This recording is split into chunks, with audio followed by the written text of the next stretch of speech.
Hello friends, welcome back to Shefar kitchen. ఈరోజు వీడియోలో soft దోశలండి.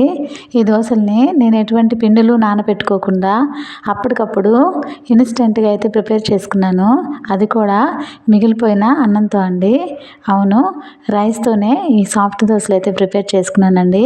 Taste అయితే చాలా చాలా బాగున్నాయి. అండ్ దీన్ని కొబ్బరి చట్నీ అండ్ టమాటా చట్నీతో తింటే టేస్ట్ అది తిరిగిపోతుందండి. మరి దీన్ని ఎలా ప్రిపేర్ చేసుకోవాలో చూపిస్తాను పదండి.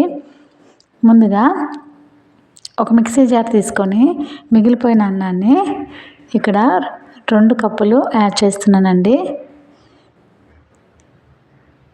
2 కప్పుల రైస్ తీసుకొని దీన్ని మూత పెట్టుకొని వాటర్ పోసుకొని ఇట్లా మెత్తడి పేస్ట్ లాగా గ్రైండ్ చేసుకోవాలి. ఈ కన్సిస్టెన్సీతో గ్రైండ్ చేసుకొని పక్కన పెట్టుకొని ఇప్పుడు ఒక బౌల్లో అయితే మనం మిక్సీ పట్టుకున్న ఈ మిశ్రమాన్ని అంతటిని యాడ్ చేసుకుంటున్నాను. ఇప్పుడు ఒక 1/2 కప్పు వరిపిండి, అలాగే ఇంకొక 1/2 కప్పు గోధుమ పిండి, అలాగే ఒక 1/2 కప్పు పుల్లటి పెరుగు యాడ్ చేసుకోవాలి. ఇప్పుడు 1 స్పూను సాల్ట్ అండి, అలాగే ఒక 1/2 స్పూను వంట సోడా వేసుకోవడం వల్ల పిండి అప్పటికప్పుడు కలుపుకుంటున్నాం కాబట్టి పులియటానికి హెల్ప్ చేస్తుందండి. ఇప్పుడు తగినన్ని వాటర్ పోసుకుంటూ ఈ పిండి అంతటిని దోశ ప్యాటర్న్లోకి కలుపుకోవాలి.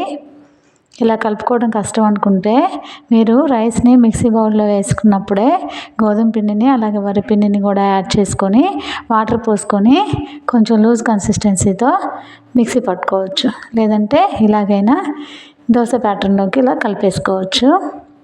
ఇలా ఉండలేం లేకుండా ఇలా కలుపుకొని మూత పెట్టుకొని ఇప్పుడు ఒక 1/2 అవర్ రెస్ట్ ఇవ్వాలండి ఈ పిండికి.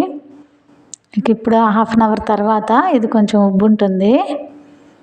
ఇలాగా ఒకసారి కలుపుకొని ప్యాన్ పెట్టుకొని ఫస్ట్ ఆనియన్ అయితే ఈ ప్యాన్ మీద రుద్దుకోవాలండి. మనం దీన్ని రైస్తో ప్రిపేర్ చేసుకున్నాము కాబట్టి చాలా సాఫ్ట్గా ఉంటుంది ఈ పిండి. ప్యాన్కి అతుక్కుపోకుండా అలా ఆనియన్ రుద్దుకొని కొంచెం మందంగానే ఈ దోశని అయితే వేసుకోవాలి. మరి పలచనైతే పెనంకి అతుక్కుపోతుందండి, రాదు తీసేటప్పుడు. ఇప్పుడు కొంచెం ఆయిల్ వేసుకున్న తర్వాత బాగా ఎర్రగా కాల్చుకొని మరొక వైపుకి తిప్పుకొని ఒక 1 మినిట్ కాల్చుకొని దీన్ని తీసేసుకోవడమేనండి. ఇంతే అండి. దీన్ని ప్లేట్లో సర్వ్ చేసుకొని మరొక దోశను కూడా వేసుకుందాము. ఈ దోశలు అప్పటికప్పుడు వేసుకోవడానికి చాలా బాగుంటాయండి. మనం రైస్తో చేస్తున్నాం కాబట్టి మినపగుళ్ళలో ఎంతైతే జిగురు ఉంటుందో ఈ దోశలు కూడా అలా జిగురుండి సాఫ్ట్గా అయితే ఉంటాయండి.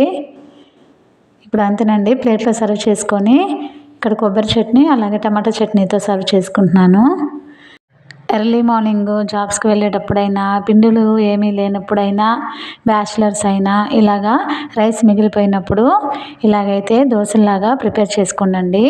ఈ దోశలు అప్పటికప్పుడు చేసుకొని దోశలు చాలా చాలా బాగుంటాయి. మరి మీరు కూడా ఇదే ప్రాసెస్లో ఇంట్లో ఖచ్చితంగా ట్రై చేయండి. మీకు ఎలా వచ్చిందో ఖచ్చితంగా అయితే కామెంట్ చేయండి. ఈ వీడియో నచ్చితే లైక్ చేయండి. మీరు ఇచ్చే లైక్ వల్ల ఈ వీడియో మరికొంతమందికి అయితే రీచ్ అవుతుంది కాబట్టి ఖచ్చితంగా లైక్ చేసుకోండి.